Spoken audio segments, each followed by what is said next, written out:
শান্তি।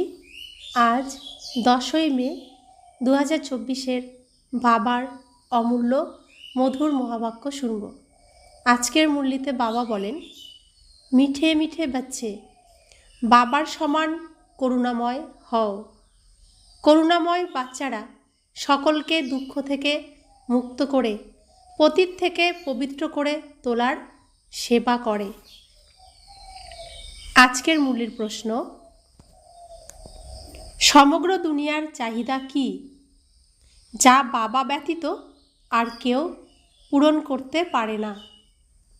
উত্তর, সমগ্র দুনিয়ার চাহিদা হলো শান্তি আর সুখ প্রাপ্ত করা।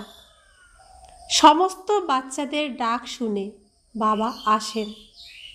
বাবা হলেন অসীম জগতের, সেজন্য তিনি খুবই উদ্বিগ্ন থাকেন যে আমার বাচ্চারা কিভাবে দুঃখী থেকে সুখী হবে।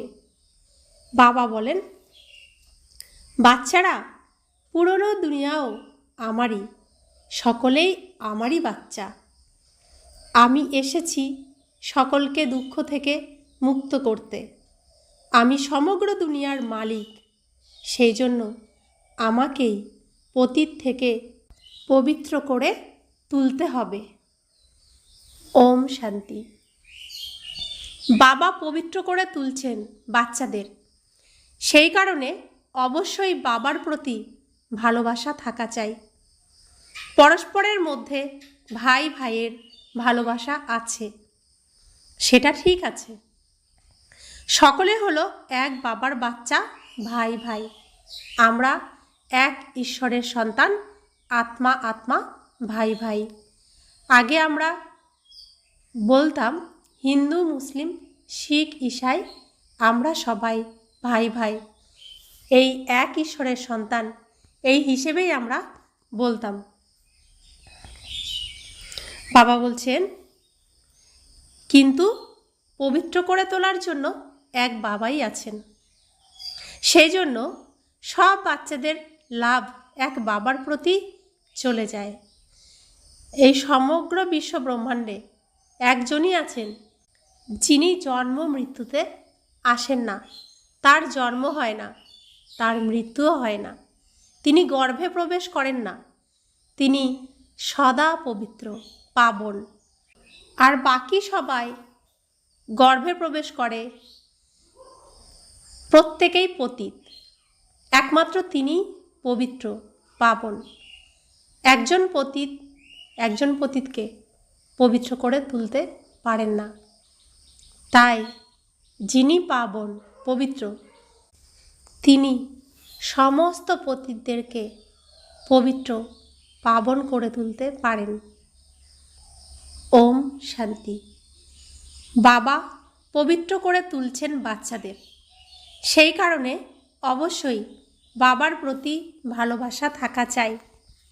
পরস্পরের মধ্যে ভাই ভাইয়ের ভালোবাসা আছে, সেটা ঠিক আছে। সকলে হলো এক বাবার বাচ্চা, ভাই ভাই। কিন্তু পবিত্র করে তোলার জন্য এক বাবাই আছেন, সেই জন্য সব বাচ্চাদের লাভ এক বাবার প্রতি চলে যায়। বাবা বলেন, বাচ্চারা মাম একম স্মরণ করো। এটা তো ঠিকই, তোমরা হলে ভাই ভাই, ওম শান্তি। কিন্তু অবশ্যই ক্ষীরখণ্ড হতে হবে। আমরা শুধু নিজেদের ভাই ভাই বললে হবে না, নিজেদের মধ্যে এত ভালোবাসা থাকতে হবে যেন সবাই বলে এরা এক ঈশ্বরের সন্তান, ভাই ভাই, একই স্কুলে পড়াশোনা করে, একই পরিবারের এরা।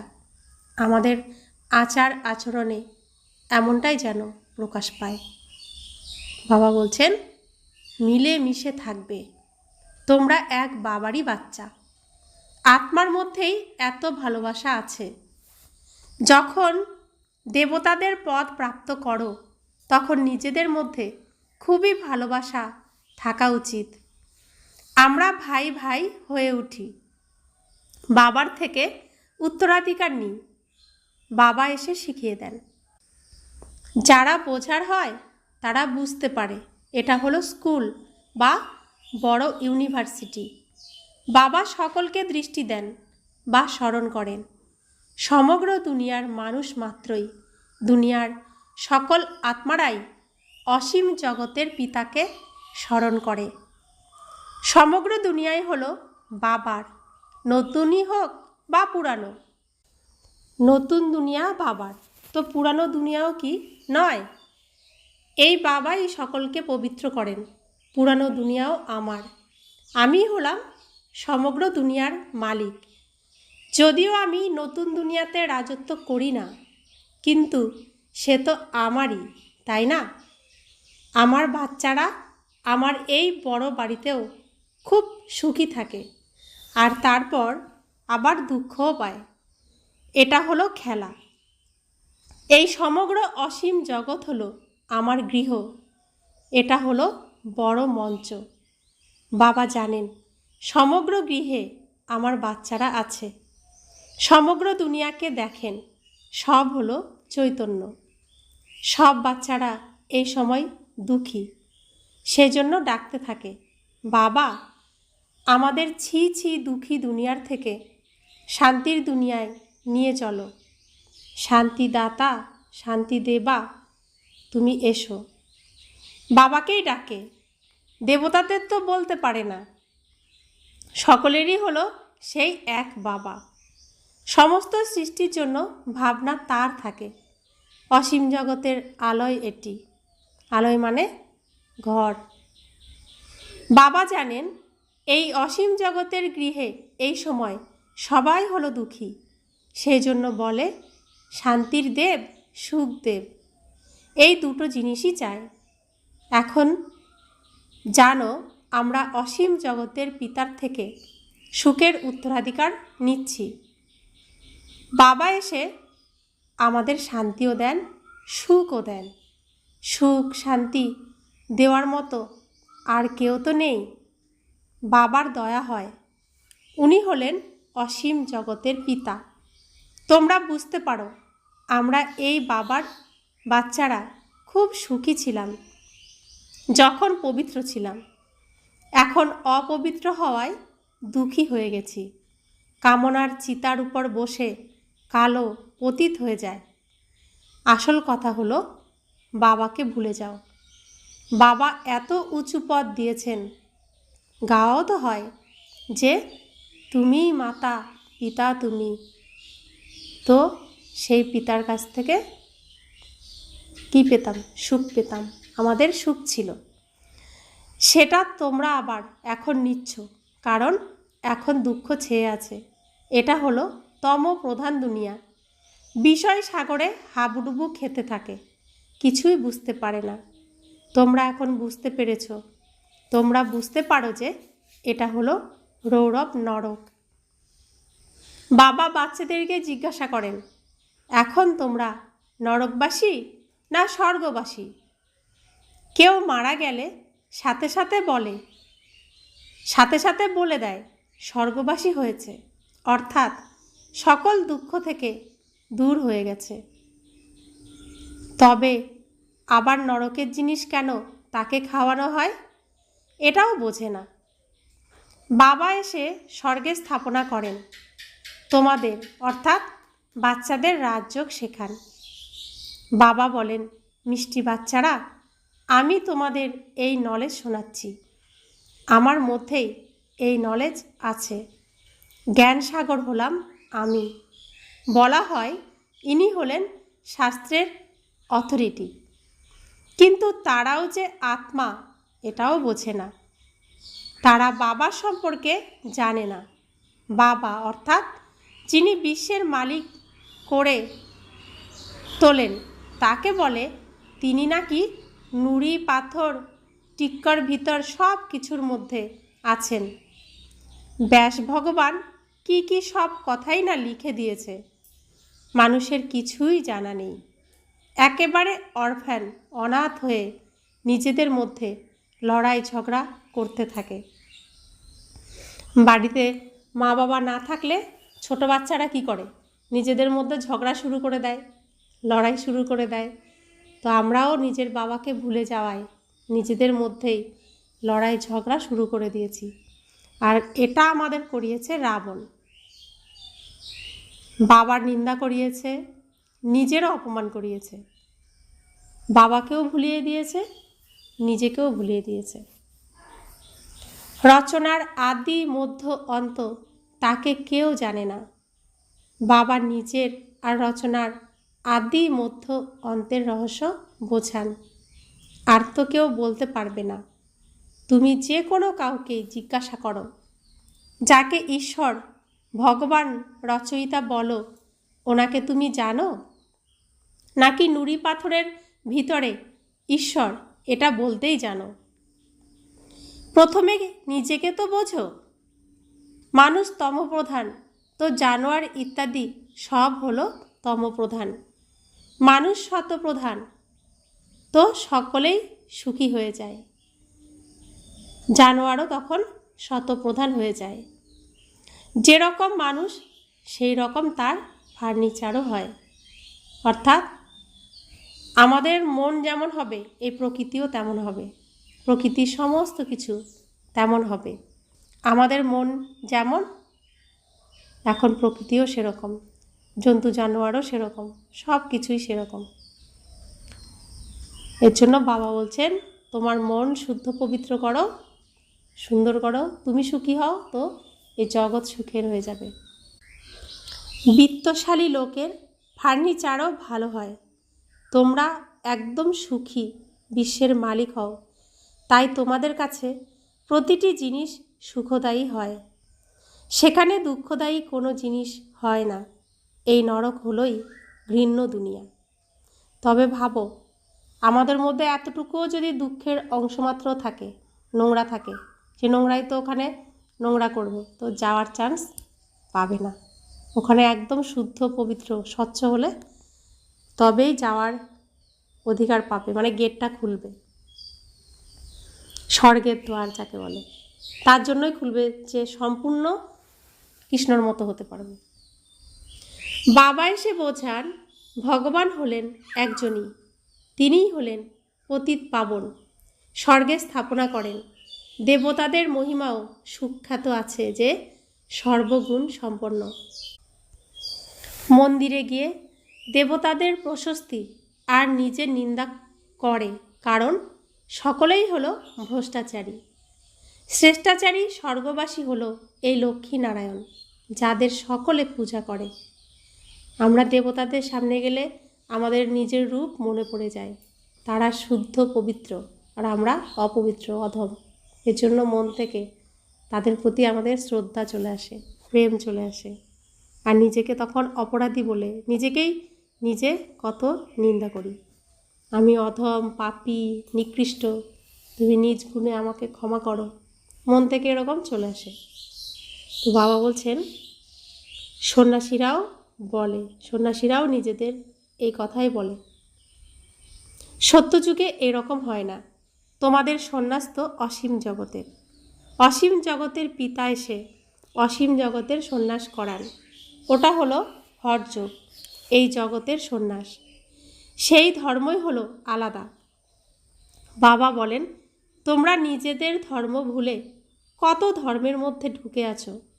নিজেদের ভারতবর্ষের নামই হিন্দুস্তান করে দিয়েছ, তারপর আবার হিন্দু ধর্ম বলে দাও। বাস্তবে হিন্দু ধর্ম কেউ স্থাপন করেইনি। মুখ্য ধর্ম হলোই 4: দেবী দেবতা, ইসলামী, বৌদ্ধি আর খ্রিস্টান। তোমরা জানো এই সমগ্র দুনিয়া হলো আইল্যান্ড। এর মধ্যে হলো রাবণের রাজ্য। রাবণ দেখেছ? বাবা বলছে, তোমরা কত ধর্মের মধ্যে ঢুকে আছো। মুখ্য ধর্মই হচ্ছে 4টি। একটা হচ্ছে দেবী দেবতা, সনাতন ধর্ম, ইসলামী ধর্ম, বৌদ্ধ ধর্ম, খ্রিস্টান ধর্ম। অর্থাৎ এরা 4টে ভাই। তো প্রথম সনাতন ধর্ম হচ্ছে বড় ভাই, যে ধৈর্য, সহ্য, সুখ, শান্তি, যার মধ্যে সব কিছু আছে। আর ছোট ভাইদের মধ্যে ততটা নেই। তো যখন শুধু বড় ভাই পৃথিবীতে এসেছে, অর্থাৎ সনাতন ধর্মই ছিল, তখন সুখ শান্তি ছিল। আর যখন অন্যান্য ধর্ম আসতে শুরু করলো তখন থেকে অশান্তিও শুরু হলো। তো বলছে যে অন্যান্যরা যখন এসেছে তখন রাবণ রাজ্য শুরু হয়েছে। তো রাবণকে কি তোমরা দেখেছো? বাবা জিজ্ঞেস করছেন। যাকে বারংবার জ্বালানো হয় এ হলো সবচেয়ে পুরনো শত্রু। এটাও বোঝে না যে আমরা কেন জ্বালাই। বুঝতে হবে তো এই রাবণকে কবে থেকে জ্বালানো হচ্ছে। তারা এটাই বোঝে যে পরম্পরা থেকে। আমরা এতদিন ভাবতাম যে শুরুর থেকেই রাবণকে জ্বালানো হয়। আরে এরও তো কোনো হিসাব চাই, তাই না?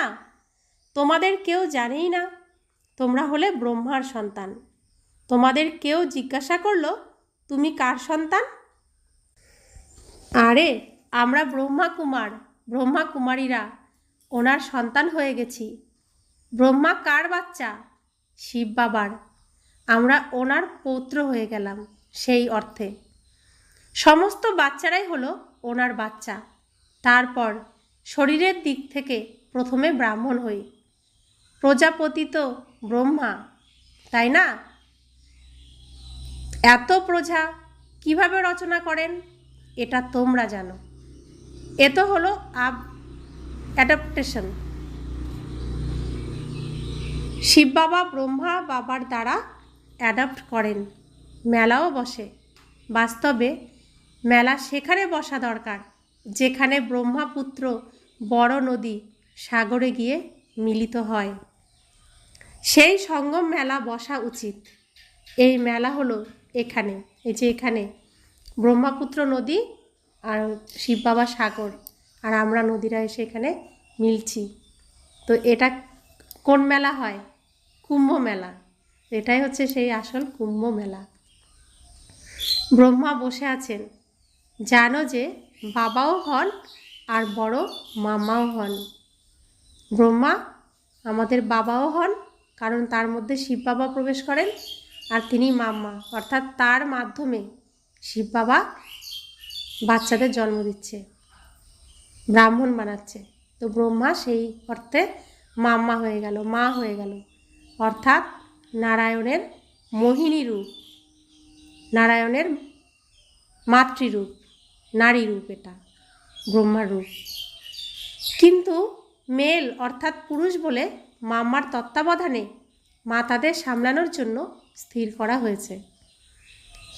শিব বাবার সাথে ওনার বিয়ে হয়েছে হিসেব মতো এই শরীরের। তো শরীর হচ্ছে নারী, সেই হিসেবে তো এই শরীরের দ্বারা আমরা বাচ্চাদের জন্ম দিচ্ছে, পবিত্র জন্ম।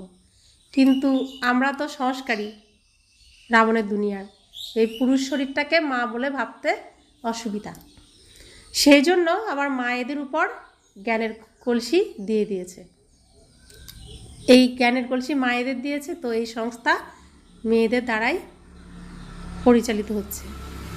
এর জন্য বলছে যে বাবা বলেন আমি তোমাদের সদ্গতি দিই। তোমরা জানো এই দেবতারা হলো ডবল অহিংসক, কারণ সেখানে রাবণ থাকেই না। ভক্তিতে হয় রাত, জ্ঞান দ্বারা হয় দিন। জ্ঞানসাগর হলেন এক বাবা, ওনার ক্ষেত্রে আবার বলে দেওয়া হয় সর্বব্যাপী। বাবাই এসে এটা বোঝান আর বাচ্চাদেরই বোঝান। শিব ভগবানুবাচ। শিব জয়ন্তী পালন করে যখন অবশ্যই কারোর মধ্যে আসে, এখানে যারই জয়ন্তী পালন করি সে এই পৃথিবীতে এসেছে বলেই পালন করা হয়। তাহলে শিব জয়ন্তী পালন করা হয়, তিনি এসেছেন বলেই পালন করা হয়। বলেন আমাকে প্রকৃতির আধার নিতে হয়, আমি কোনো ছোট বাচ্চার আধার নিই না। তো বলছে এখানে যেই অভিনয় করতে আসবে তার শরীর চাই, এই প্রকৃতি, শরীর প্রকৃতি, এই প্রকৃতির আধার চাই। তো তিনিও এই পৃথিবীতে এসেছেন, ভগবান এই পৃথিবীতে এসেছেন। যদি না আসেন তো গীতা মিথ্যা, আর তিনি এসেছেন বলেই গীতা সত্য। ধর্মের অতিগ্লানির সময় তিনি আসেন, এর জন্যই গীতা সত্য। তো তিনি এসেছেন, তিনি প্রকৃতির আধার নেবেন। তো কার শরীর নেবেন তিনি? বাবা বলছেন, আমি কোনো ছোট বাচ্চার আধার নিই না। কৃষ্ণ তো বাচ্চা হলো, তাই না? আমি তো ওনার অনেক জন্মের অন্তে, তাও আবার বানপ্রস্থ অবস্থায় প্রবেশ করি। শুরুতে শ্রীকৃষ্ণ নারায়ণ আর শেষে ব্রহ্মা। তো ব্রহ্মার শরীরেই তিনি প্রবেশ করেন। বানপ্রস্থ অবস্থার পরেই মানুষ ভগবানকে জানতে পারে, জপতে পারে। কিন্তু ভগবানকে সঠিকভাবে কেউই জানে না। তখন বাবা বলেন, যদা হি ধর্মস্য গ্লানির্ভবতি ভারত অভুক্কানম অধর্মস্য তদাত্মানাং সৃজাম্যহম পরিত্রাণায় হি সাধুনাং বিনাশ্চস্য দুষ্কৃতাম ধর্ম সংস্থাপনার্থ সম্ভয়ামি যুগে যুগে। তো সৃষ্টিতে যখন ধর্মের গ্লানি হয়, ধর্ম বিনাশের পথে চলে যায়, তখন তিনি আসেন সঠিক ধর্ম স্থাপন করতে, মানুষকে সঠিক রাস্তা দেখাতে তিনি আসেন। তো তিনি ভারতেই আসেন। ভারতের মহিমা অপরম অপার। মানুষের দেহের অহংকার দেখো কত, আমি অমুক, আমি হই এই। এখন বাবা এসে তোমাদের দেহি অভিমানী করে তোলেন। মিষ্টি মিষ্টি আত্মারূপী বাচ্চাদেরকে আত্মাদের পিতা বসে জ্ঞানের সমস্ত রহস্য বলেন। এটা হলো পুরনো দুনিয়া, সত্যযুগ হলো নতুন দুনিয়া। সত্যযুগে আদি সনাতন দেবী দেবতা ধর্মই ছিল। 5000 বছরের কথা। শাস্ত্রে আবার ব্যাসদেব লিখে দিয়েছেন কল্পের আয়ু 1,00,000 বছর। বাস্তবে হলো 5000 বছরের কল্প। মানুষ একদম অজ্ঞানতার কুম্ভকর্ণের নিদ্রায় ঘুমিয়ে পড়ে আছে। তো ব্যাসদেব লিখে দিয়েছেন কল্পের আয়ু 1,00,000 বছর, কিন্তু আমরা কি বলি 12 বছরে 1 যুগ। এই সংখ্যাটা কোথায় পেলাম? ব্যাসদেব তো লেখেননি, আমরা নিজের থেকেই বলি না 12 বছরে 1 যুগ। কোথায় পেলাম সংখ্যাটা? এটা আমি আত্মার মধ্যে আছি। তো এটাই সত্যি যে 1250 বছরে একটা যুগ, তাই জন্য আমরা বলি 12 বছরে 1 যুগ। এটা মন থেকেই চলে আসে। এর জন্য বলছে মানুষ কুম্ভকর্ণের মতো অজ্ঞানতার নিন্দ্রায় ঘুমিয়ে রয়েছে।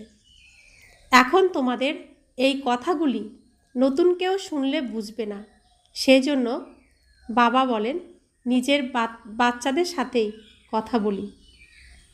ভক্তিও তোমরাই শুরু করো, নিজেরাই নিজেদের ঘুম পাড়িয়ে রেখেছ। বাবা তোমাদের পূজ্য করে তুলছেন, তোমরা আবার পূজারী হয়ে যাও, এটাও খেলা। কোনো কোনো মানুষ কোমল হৃদয়ের হয়ে থাকে, তাই খেলা দেখলেও কাঁদতে থাকে। বাবা বলেন যে ক্রন্দন করেছে সে হারিয়েছে, কান্না করলে সব শেষ জমা। কারণ ব্রাহ্মণ জন্ম হলো খুশির জন্ম। আমরা এখন জানি এটা নাটক। নাটকে প্রথম দিকে সুখ ছিল, মানে রাজত্ব ছিল, রাজ্য হারিয়ে দুঃখী হয়েছে, আবার সেই রাজ্য ফিরে পাবো। সিনেমা তো এরকমই হয়, সিনেমা দেখেছি। তাহলে নিজে যে অভিনয় করছি সেই সিনেমায় কান্নাকাটির তো কোনো প্রয়োজন নেই। তাই বাবা বলছেন যদি তুমি কাঁদো তাহলে সব হারিয়েছ, জানোই তো এটা নাটক। সত্যযুগে কান্নাকাটির কোনো ব্যাপার নেই। এখানেও বাবা বলেন ক্রন্দন করতে নেই, ক্রন্দন করে দাপর কলিযুগে।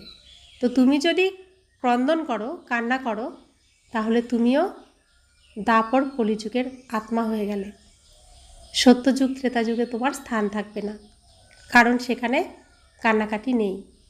সত্যযুগে ওরা কখনো ক্রন্দন করে না, শেষ বেলাতে তো কারোর ক্রন্দন করার ফুরসতই থাকবে না। হঠাৎ করে মরতে থাকবে, হায় রামও বলতে পারবে না। হঠাৎ করে এভাবে মৃত্যু চলে আসবে সামনে।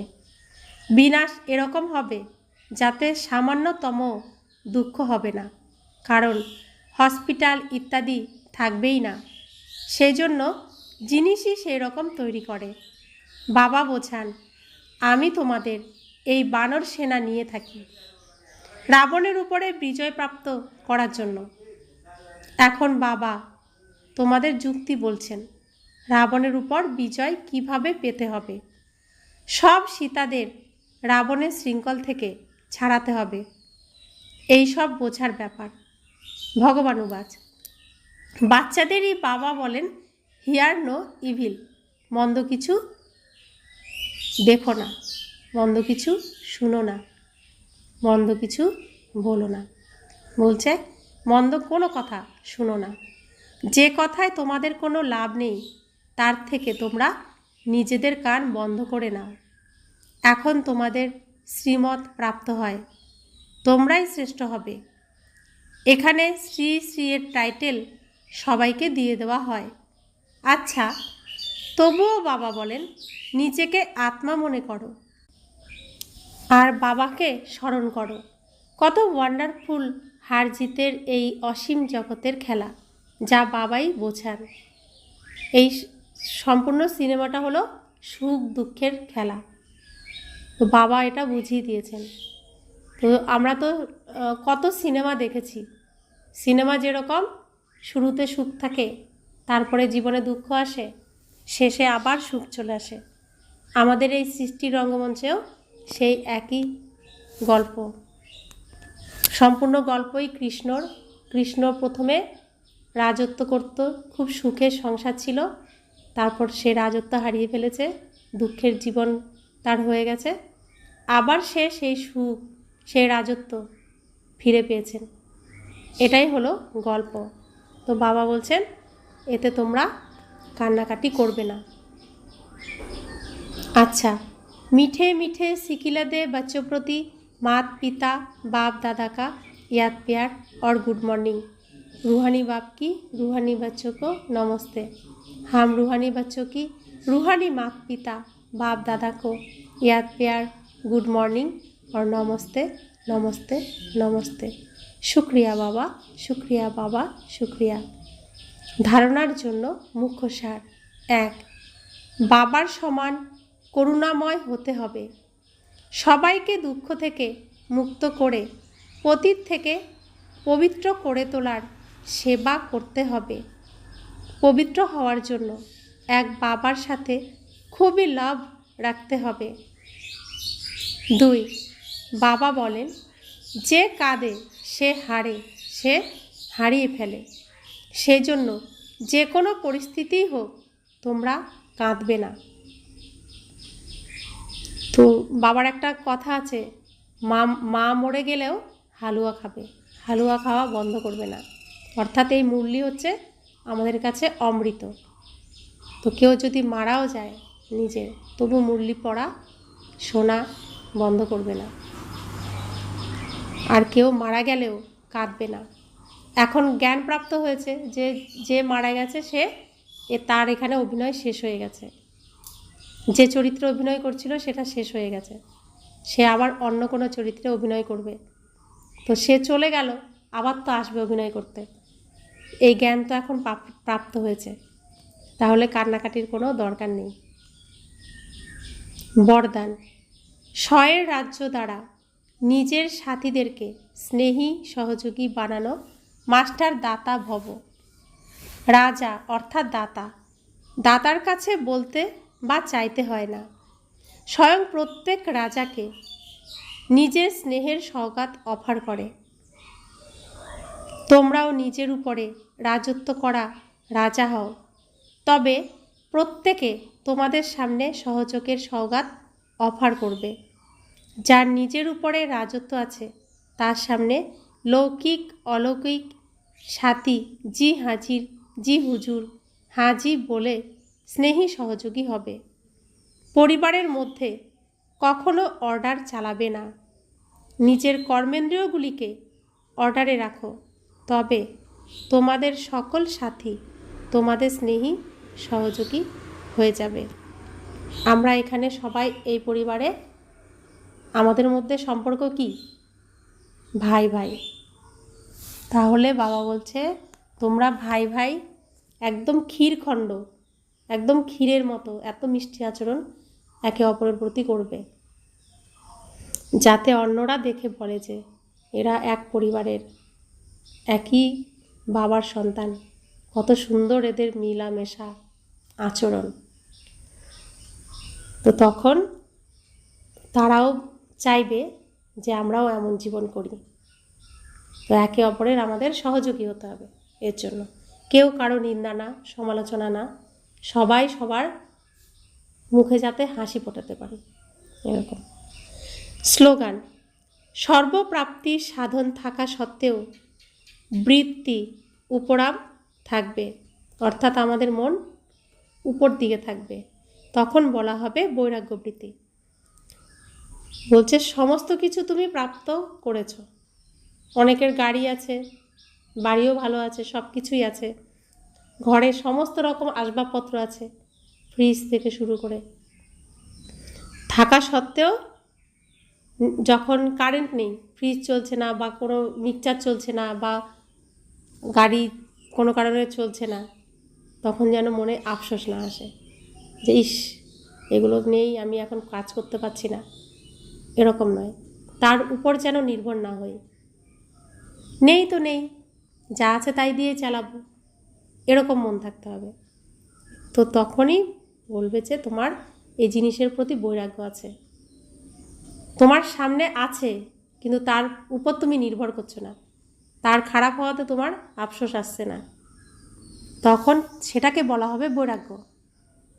আর বারবার শুধু মনে হচ্ছে এই জিনিসটা খারাপ হয়ে গেল, আমার কাজটা বন্ধ হয়ে গেল, পাচ্ছি না করতে, তো তার প্রতি তোমার কি আকর্ষণ, তাই না? তো বলছে এই আকর্ষণটাকে তোমার ত্যাগ করতে হবে। আছে তো চালাচ্ছি, নেই তবুও চলছে, এরকম ভাবতে হবে। তো সেটাকেই বলছে বৈরাগ্যবৃত্তি। আর আমাদের সমস্ত জিনিসের প্রতি এরকমই বৈরাগ্য থাকতে হবে। ব্যবহার সব কিছুই করব, কিন্তু আকৃষ্ট হয়ে না, আছে তাই ব্যবহার করছি, নেই তাও চলবে, এমন হতে হবে। ওম শান্তি।